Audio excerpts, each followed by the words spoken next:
20%에 80%의 자원을 쏟아 부어야 그만큼 시너지가 난다는 거죠. 근데 대부분의 원장님들은 그냥 골고루 하고 있어요. 10%, 10%, 10%. 진짜 집중해야 될 때 집중해야 되는구나. 그걸 좀 아셨으면 좋겠어요. 이건 우선순위에 대한 얘기예요. 최근에 정신건강의학과 원장님이 연락을 주셨더라고요.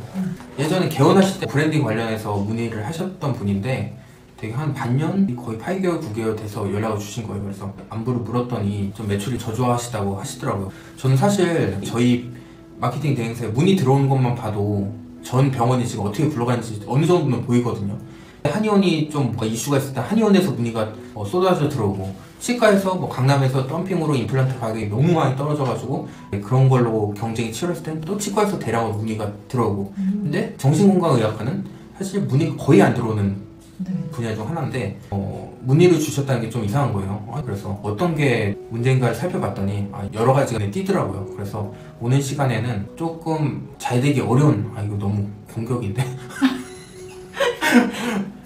제가 많은 원장님들을 만나면서 한 달에 대략 40명 그 이상으로도 만날 때도 많았고, 많은 원장님들을 만나면서 느낀 좀 되게 어렵겠다, 앞으로 좀 성장하기가 어렵겠다, 그렇게 판단이 드는 3가지에 대해서 얘기를 나눠볼까 해요. 첫 번째는 얼굴 노출을 굉장히 꺼려 하시는 원장님들이 생각보다 많아요. 이게 얼굴 노출이 그냥 뭐 얼굴 안 내밀고 마케팅이든 광고도 홍보할 수 있지 하는데, 이거는 단순히 마케팅에 대한 문제가 아니라 원장님이 자신의 일을 바라보는 태도에 대한 문제거든요. 생각을 해보세요. 병원 유튜브를 보는데 원장님은 안 나오고 직원분들만 이렇게 있어. 그럼 그걸 누가 좋아하죠? 전혀 신뢰를 얻을 수가 없잖아요. 누가 메인 컨텐츠 빼놓고 그걸 보고 싶겠어요. 마찬가지로 마케팅을 할 때는 뭐 대형 병원이던가 네트워크가 아닌 이상에는 다 원장님 치료, 원장님의 치료 철학, 원장님에 대한 신뢰, 그거 보고 가는 건데, 정작 원장님은 자기 부끄럽다고, 아니면 얼굴 팔리기 싫다고 얼굴을 안 비치겠다는 거예요. 저 입장에서는 굉장히 저도 이해가 되죠. 왜냐면 저도 아이고 얼굴 내미치는 거 싫지만, 이거는 직원분들에 대한 태도도 아닐 뿐더러 대표 원장님이라면 어느 정도 희생해야 되고, 자기를 믿고 찾아오시는 환자분들을 위해서라도 자기가 이런 무기가 있다, 이런 생각을 갖고 있다, 이런 마음으로 치료를 하고 있다를 환자분들에게 안심을 시켜주는 용도라도 자기 얼굴을 비치면서 치료를 해야 되는 건데, 그 자체가 싫다는 거죠. 그러면 도대체 상품이나 서비스를 제공할 때 그 생산자가 누군지도 몰라. 메이드 인 차이나인지도 메이드 인 인도인지도 몰라. 누가 가보시겠나요? 그런 데를.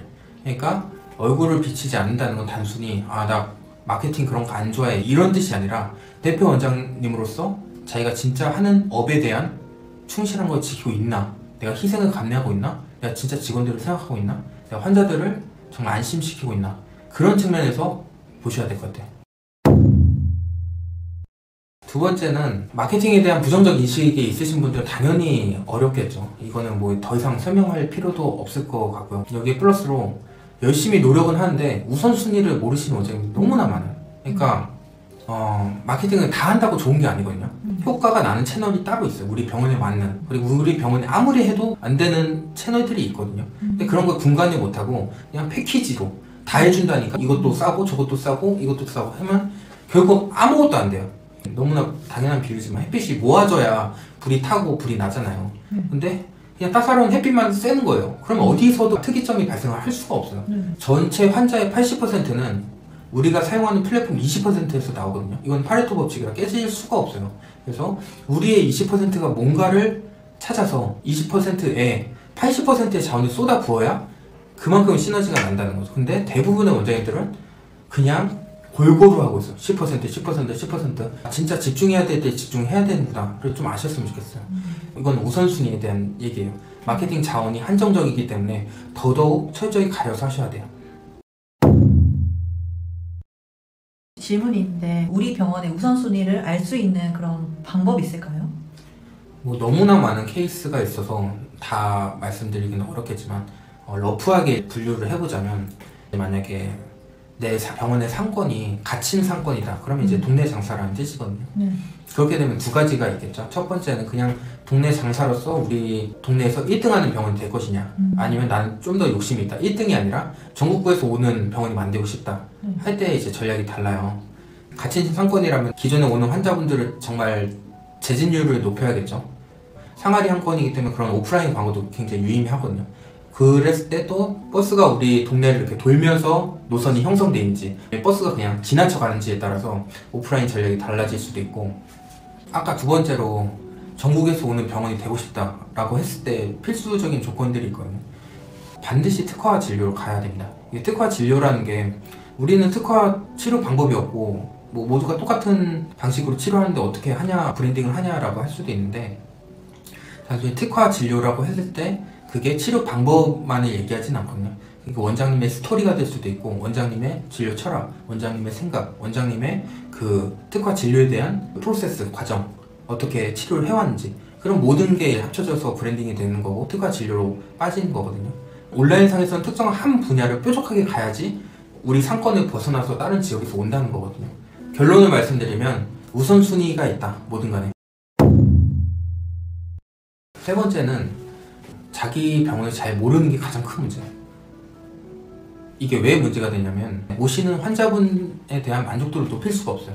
그러니까 내가 어떤 게 강점이고 어떤 게 약점이다를 알면 강점인 거에 집중해서 이 강점을 만족하시는 환자분들을 늘려가면 그게 성공하는 방정식이거든요.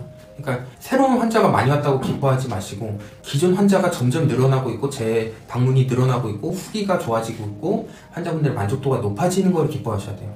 지표상으로 이번에 신안이 많이 왔네? 지난달보다 많이 왔네? 이게 과연 좋은 일일까요? 아닐 수도 있다는 거죠. 기존 환자가 빠져버리고 신규 환자가 늘어나 버리면은 이건 마케팅으로 돈 쏟아부어서 온 걸 수도 있고, 특정 시즌 때문에 온 걸 수도 있고, 특수일 수도 있어요. 신규 환자는 결국엔 스쳐 지나가는 바람일 뿐인 거죠. 그래서 진짜 우리 병원의 규모를 키우고 싶고 병원을 성장시키고 싶으면 우리가 만족시킬 수 있는 환자의 풀을 늘려야 돼요. 그게 내 자신을 잘 알아야지. 마케팅 대행사가 더 잘 알면 안 돼요. 근데 이게 어려운 이유는, 뭐 우리가 바둑 두거나 장기 둘 때 옆에서 훈수하는 사람이 더 잘 보잖아요. 아니 저거를 왜 못 보냐고. 그러니까 그렇게 되기가 너무 쉬워요.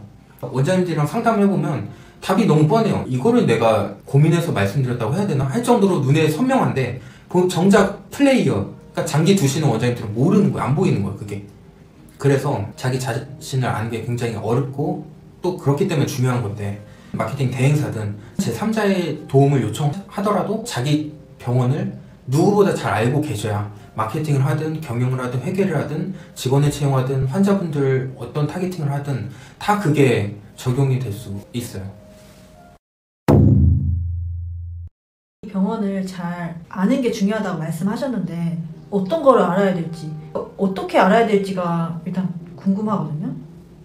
그거는 환자분들에게서 정답을 찾아야 돼요. 사업도 막히면은 현장에서 답을 찾으라고 하잖아요. 정답은 결국 환자분들에 있거든요. 환자분들이 귀찮더라도 괴롭히셔야 돼요. 어떤 게 만족스럽고 어떤 게 불만족스럽고, 당연히 환자분들 말 안 하겠죠, 처음에는.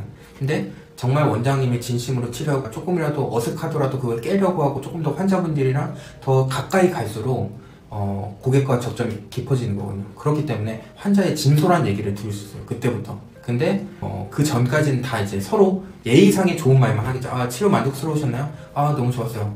끝! 당연히 좋겠다고 하죠. 근데 뭔가 찜찜한, 환자분들이 뭔가 이건 좀 아닌 것 같은데 했던 부분들은 절대 알아낼 수 없단 말이에요.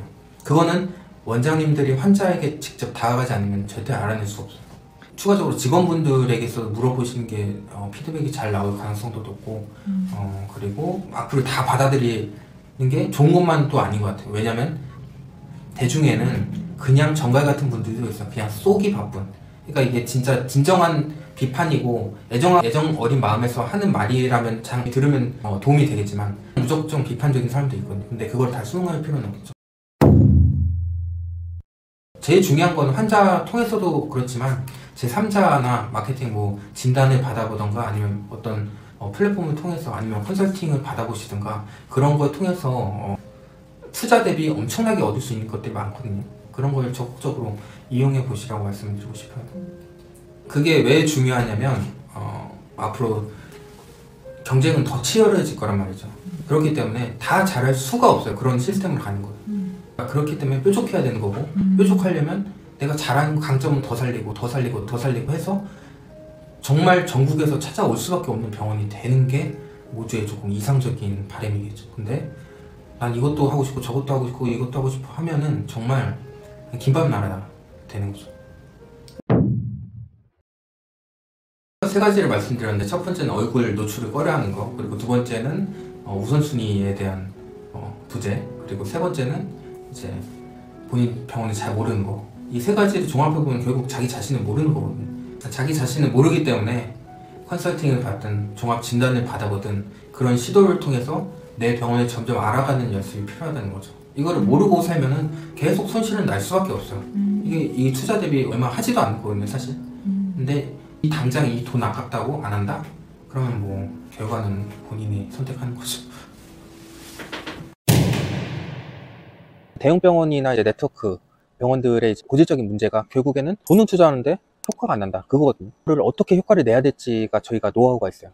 근데 그거를 제대로 모르기 때문에 계속 여러 대행사 끼면서 운영은 하는데 제대로 효과가 잘 안 나요. 근데 저희가 맡은 데들은 그런 문제점을 지적하고 비용을 줄이고 효율을 높여가지고 마케팅을 그냥 쏟아 부으면은 대부분 다 만족하시거든요.